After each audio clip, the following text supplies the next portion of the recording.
ধরণীর বহিরাকাশে অন্তরিত মেঘমালা, প্রকৃতির অন্তরাকাশে জাগরিত জ্যোতির্ময়ী জগন্মাতার আগমন বার্তা, আনন্দময়ী মহামায়ার পদধ্বনি অসীম ছন্দে বেজে উঠে রূপলোক ও রসলোকে আনে নবভাব মাধুরীর সঞ্জীবন।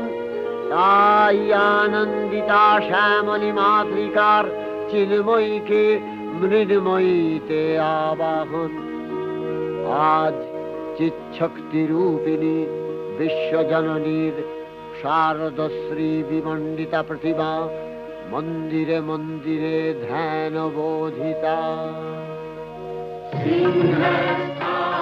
शशिशेखरा मरकत प्रेक्षा